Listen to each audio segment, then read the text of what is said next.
Magandang morning po. Ang pagpapala po ng Panginoon ay lagi pong sumainyo. Dahil nag-iisa lang po ako, magtotorta lang po ako ng eggplant. Tsaka yung leftover natin na salmon. Ano po siya? Paksiw siya. Ngayon, gagawa lang po tayo ng torta. Torta ko lang siya. Ito may dalawa akong talong. Ganito lang gagawin natin. Microwave ko lang po ito. Tapos babalikan ko po kayo. Habang hinihintayin natin ang ating eggplant na umambot, anuhin naman natin ang ating salmon. Lagyan natin ng itlog.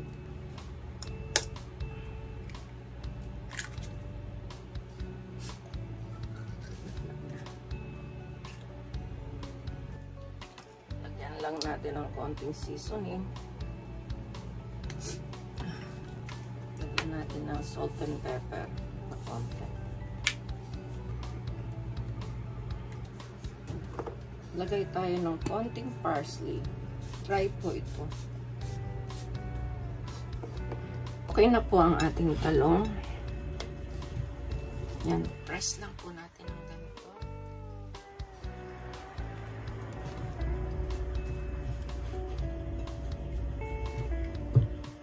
Yan.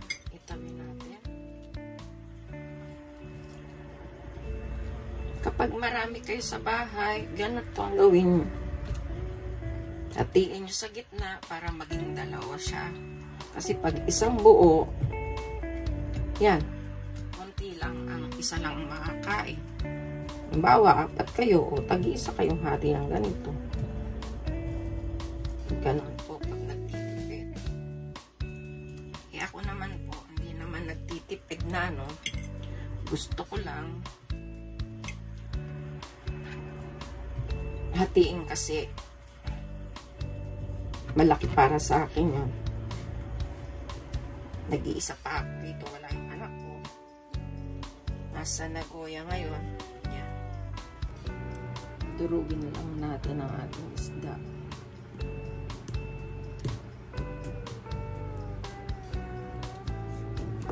Lagay tayo ng konting parsley. Dry po ito. Okay na po ang ating talong.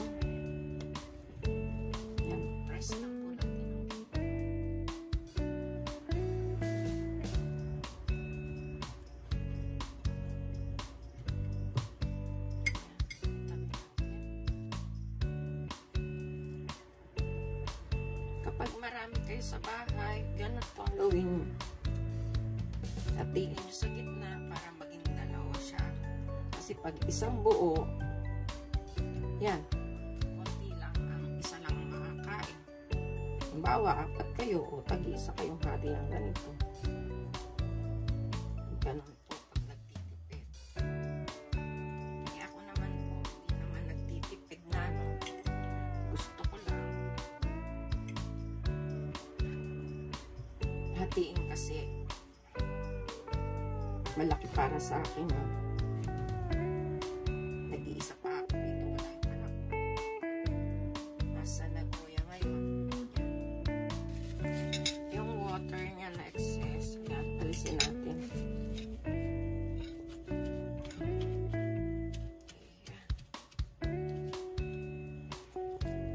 Lagyan natin ng konting seasoning para malasa na. Kasi minsan wala siyang lasa. Lagyan natin ng konting asukal para mag-balance ang lasa niya. Painitin na natin ang ating kawali.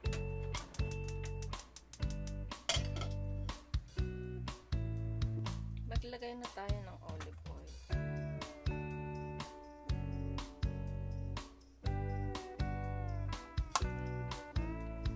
Mainit na ang ating kawali. Ilalagay na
lalabas na yun dun sa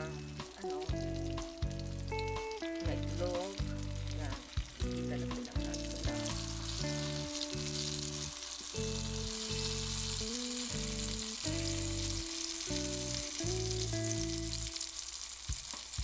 Huwag natin ipaliktad ang ating torta.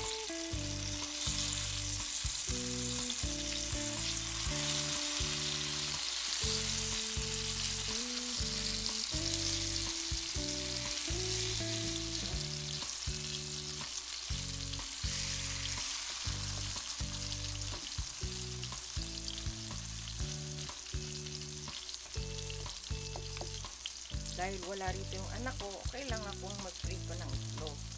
May allergy kasi sa itlog ng anak ko. Yan. May iron ka na. May pampalina pa, mayroon ka pang 3 fatty acid o may gulay pa tayo. May fiber pa siya. Ang ganda. Ito po. Yung itlog ko. Ayan. Ating olive oil, kaya ang ginagamit ko sa pagpiprito ko ay olive oil. Okay lang yan. Yung fats niya, hindi na kailangan na itapon pa. Maganda po rin sa katawan ang olive oil. Okay na ang ating torta. Kasunod na. Kunin na natin. Pinatay ko na rin ang kapoy. Yan naman kasi binigay ng kaibigan ko. Ayan, merong binigay na luya, merong gabi. Ayan. At saka, eto, kamote. May dinala na naman na kamote. Ayan, may bawang pa siya. Kaya nakakatuwa. Maraming salamat sa iyo, Lynn, sa pagbigay mo sa akin ng ayan na yung tortang salmon na ginawa natin. Ina po tayo. In the name of the Father, the Son, and the Holy Spirit. Amen. Blessings.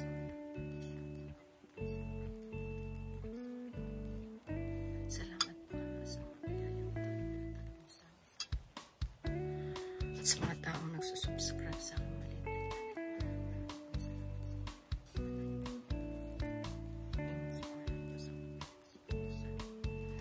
Ito yung ginawa ko dun sa kamote na binigay niya. Ginawa ko kamote chip. Ito pa, marami pa to eh. Ayan. Yung iba pinadala ko sa Nagoya. Eh, ang dami-dami kasi, hindi ko alam kung anong gagawin ko.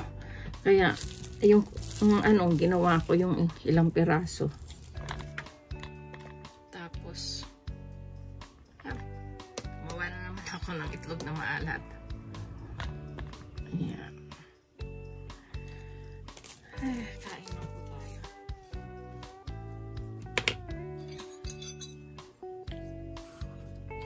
Nagawin ko siyang dessert ang ating kamote chip.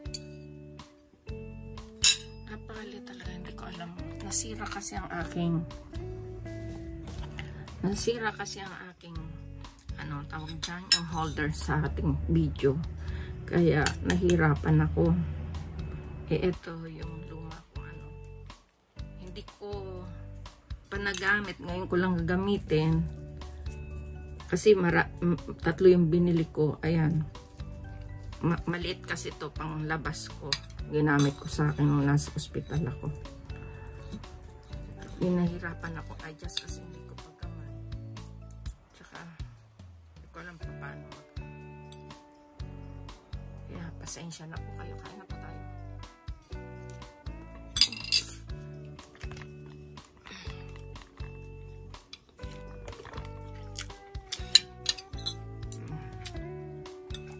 Kaya lagyan lang natin ng ketchup. Ito leftover na sausawan kong ginawa.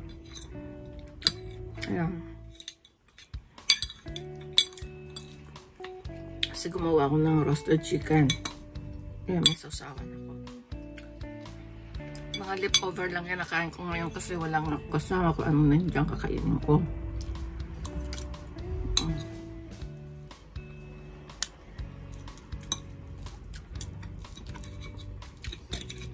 So, walang nasasayang sa pagkain natin.